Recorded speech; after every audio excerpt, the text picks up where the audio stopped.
जय माता दी सभी को।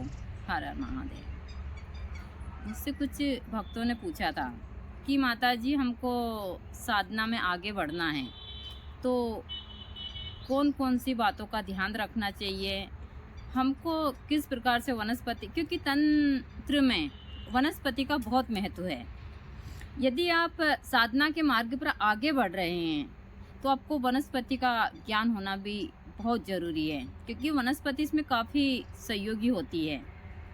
यदि आप साधना के क्षेत्र में वनस्पति को अपने साथ लेकर चलते हैं तो यहाँ आपकी बहुत सारी ऐसी चीज़ें हैं जिसमें काफ़ी सहयोग करती है, चाहे आपकी साधना में सफलता के लिए हो या फिर जब आप इस मार्ग पर आगे बढ़ रहे हैं तो बहुत सारे आपके पास में मरीज आते हैं, तो अच्छे नक्षत्र में ली हुई जो वनस्पति आप उनको देते हैं तो वह स्वतः ही ठीक होते हैं।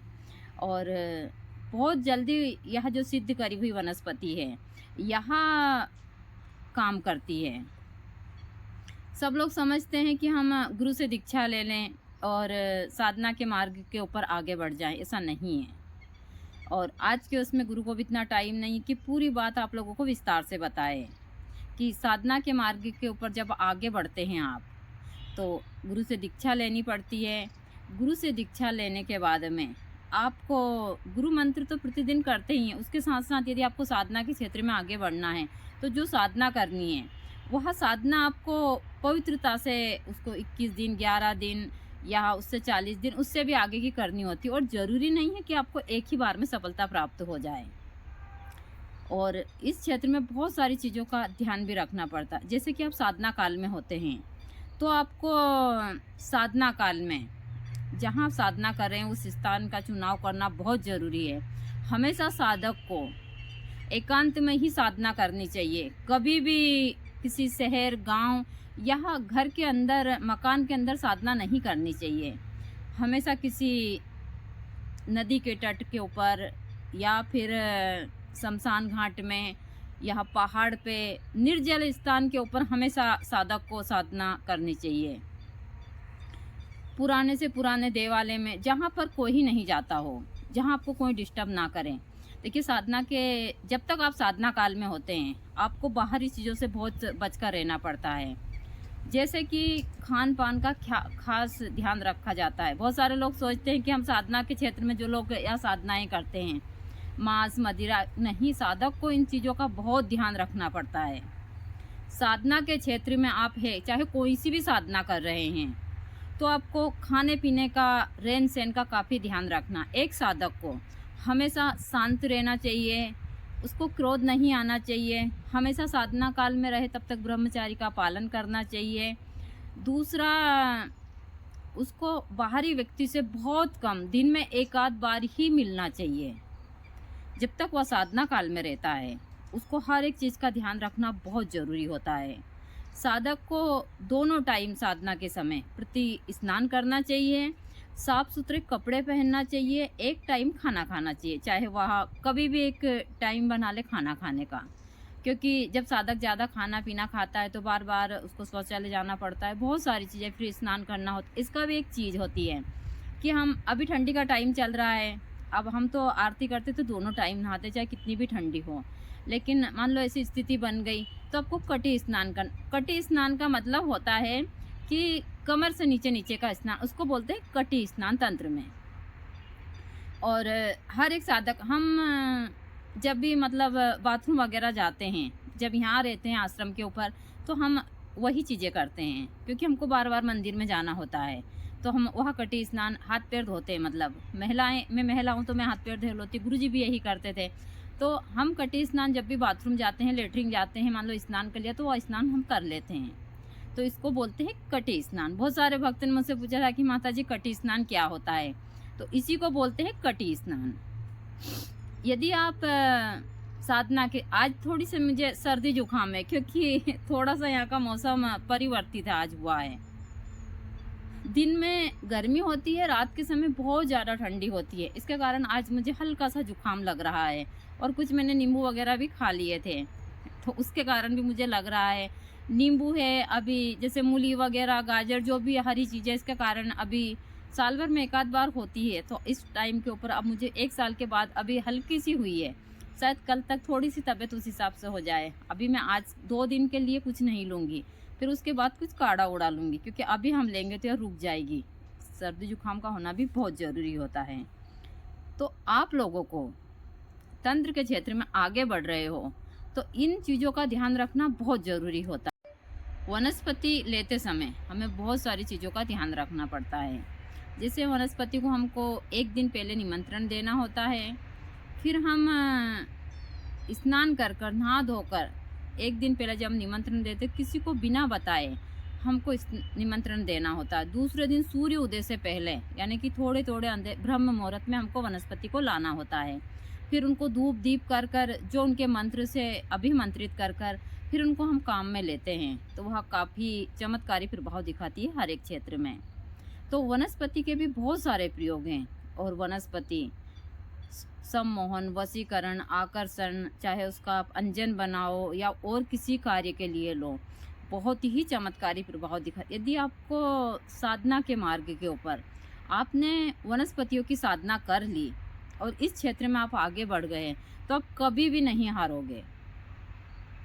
आप हर एक क्षेत्र में बहुत तरक्की करेंगे, क्योंकि वनस्पति जो तंत्र है, वनस्पति और तंत्र का बहुत गहरा संबंध है। क्योंकि जो तंत्र है वह, जैसा मैं हमेशा बताती हूँ कि बाबा भोलेनाथ और माँ पार्वती की सारी रचना है और जो प्रकृति है वह भी उन दोनों के ही रूप में है। तो इन चीज़ों का काफ़ी गहरा संबंध है। यदि आप एक साधक हैं तो आप इस हिसाब से आगे बढ़ते हैं तो आपको साधना के मार्ग पर सफलता मिलना तय है। और यदि आप सोचते हैं कि हम साधना के मार्ग पर साधारण तरीके से ही सारी चीज़ें हमको कोई शक्ति दे दे और हम उन शक्ति से आगे बढ़े, तो यहाँ आपकी जो सोच है वह सबसे बेकार है। साधना के मार्ग पर खुद के ऊपर, गुरु के ऊपर और अपने इष्ट के ऊपर भरोसा होना बहुत ज़रूरी है। यदि साधना के मार्ग के ऊपर आपको रति मात्र भी इस चीज़ के ऊपर से आपका विश्वास हटा तो आपकी करी कराई मेहनत के ऊपर पानी फिर जाता है। क्योंकि साधना का मार्ग एक विश्वास भरोसा का ही मार्ग है। यदि आपको विश्वास भरोसा, यदि एक शिष्य गुरु से विश्वासघात करता है तो वह कितना भी अच्छा शिष्य हो, क्षण भर में उसकी सारी चीज़ छीन जाती है।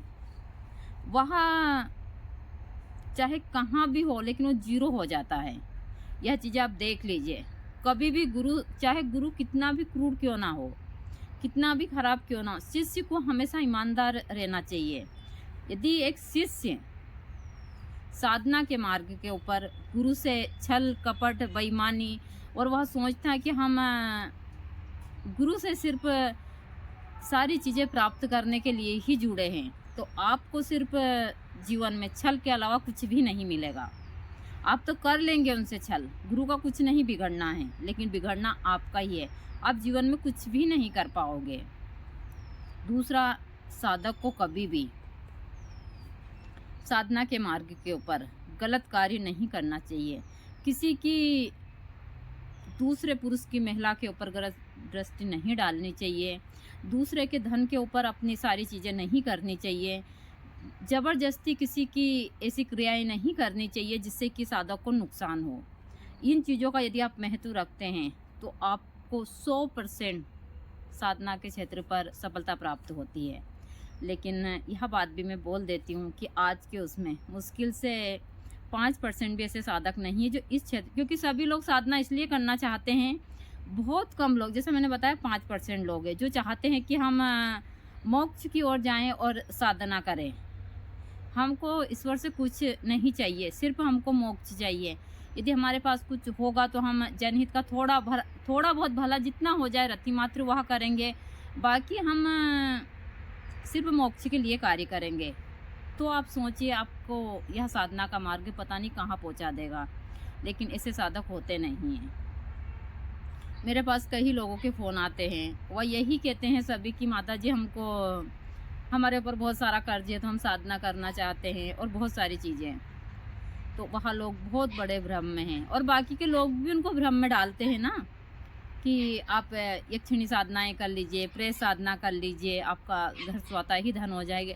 आजकल सोशल मीडिया पर यही चीज़ें तो चल रही, लेकिन सत्य कोई नहीं बोल रहा है कि साधना का मार्ग दो धारी तलवार है। यदि आपसे थोड़ी भी चूक हुई, जो लोग यहाँ सारी चीज़ें कर रहे हैं, या आज नहीं तो कल इन लोगों को उसका परिणाम मिलना है। हाँ, मृत्यु एक परम सत्य है, जाना सभी को है, लेकिन हम अच्छी तरह जाएं तो बात ही कुछ और होती है। जीवन में आना जाना चला रहता है, क्योंकि स्वयं भगवान भी यहाँ पर आए और चले गए, क्योंकि सब अपने कर्म करने के लिए आते हैं। लेकिन उनके जो कर्म हैं, वो कर्म यदि हम अच्छे करते हैं, तो जिस प्रकार हमारे यहाँ पर आज भगवान श्री राम को पूजा जाता है, कृष्ण को पूजा जाता है, इससे बहुत सारे इंसान हैं जो उनके कर्म को पूजा जाता है। जो कर्म उन्होंने यहाँ आकर करे हैं, वहाँ कर्म काफ़ी महत्व रखते हैं। तो इस प्रकार से आप कार्य करते हैं तो आपको ज़रूर सफलता प्राप्त होती है। साधना के क्षेत्र में जो व्यक्ति होता है, वह कभी किसी का बुरा नहीं सोचता है, वह कभी किसी पर क्रोध नहीं करता है, वह चाहे कितना भी गुस्सा क्यों ना आए, वह अपने अंदर सारी चीज़ों को दबा लेता है। यदि इस तरीके से आप साधना के मार्ग में आगे बढ़ते हैं तो सफलता ज़रूर मिलती है। एक साधक हमेशा हर इंसान को करुणा की नज़र से देखता है। साधक कभी भी यह सारी चीज़ें नहीं करता है कि उसे मांस, मदिरा, बलि प्रयोग, यह सब चीज़ों पर ध्यान। देखिए, यहाँ क्रूड साधना का वो होता है, जैसे राक्षस प्रगति के लोग होते हैं, वहाँ लोग इन साधनाओं में आगे बढ़ते हैं, वही सब चीज़ों में बलि पूजा वगैरह करते हैं, जिनको राक्षसी चीज़ों को इस हिसाब से और माँ भवानी को इस नाम से जोड़ा जाता है। तो यहाँ सबसे बड़ी उन लोगों का भ्रम है। ना तो माँ इन रूप में कभी उन भक्त को कोई आशीर्वाद देती, ना सारी चीज़ें। हाँ, उनको जो गलत शक्तियाँ हैं, जो राक्षसी शक्तियाँ, वही आशीर्वाद देती है और वो उसी प्रकार के लोग हो जाते हैं। लेकिन एक सच्चा साधक हमेशा साधना के मार्ग के ऊपर आगे बढ़कर हर कार्य उस हिसाब से करता है। तो आज मैं आपने आप लोगों को जो बातें बताई, ये काफ़ी महत्वपूर्ण है। आगे भी जब भी मुझे समय मिलेगा, मैं बीच बीच में चीज़ें आप लोगों को बताती रहूँगी। एक गुरु सारी इतनी बातें नहीं बता सकते हैं, क्योंकि बहुत सारी चीज़ें हैं। आज के उसमें इतना समय नहीं है किसी के पास में। आज कल लोग बाग सोचते हैं हम ऑनलाइन दीक्षा ले लें, बहुत सारी चीज़, और बहुत सारे लोग देते भी, तो ऑनलाइन कहीं दीक्षा मिलती है क्या? मेरी समझ नहीं आता। और लोग इसी चीज़ में आगे भी बढ़ रहे हैं कि हम ऑनलाइन दीक्षा लेकर और बहुत सारे कार्य कर लें। तो यहाँ आपका सबसे बड़ा भ्रम है। कभी भी ना तो ऑनलाइन दीक्षा लेनी चाहिए, ना ऑनलाइन शक्ति को किसी को ट्रांसफ़र करवाना चाहिए, यहाँ से वहाँ भेजना, जो भी सारी चीज़ें हैं। यहाँ कुछ भी नहीं होता है।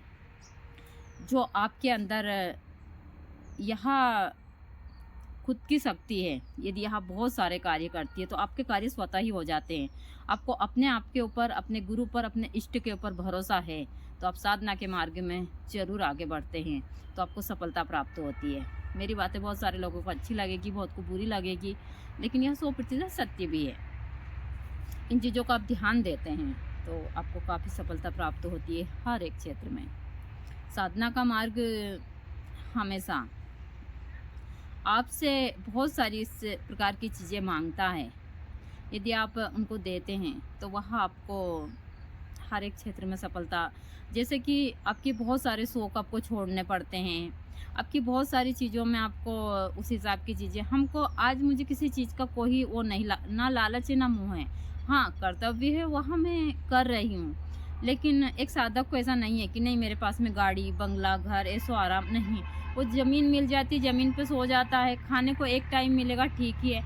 कभी रोटी भी मिल गई तो चाय से खा लेंगे हम लोग, कभी ज़रूरी नहीं है, हमको जो मिल जाता है खा लेते हैं हम। कपड़े भी ऐसा नहीं है कि हमको नहीं भाई हमेशा नए नए कपड़े उस हिसाब नहीं, जैसे जिस प्रकार के हमको वस्त्र मिल जाते हैं हम पहन लेते हैं, लेकिन साफ़ सुथरे कपड़े। एक जो साधक होता है वो कभी भी ऐसा मैला कचोला ऐसा नहीं होता है, वो एकदम साफ़ सुथरा होता है। तो इसी हिसाब से यदि आप कार्य करते हो तो आपको सफलता ज़रूर प्राप्त होती है साधना के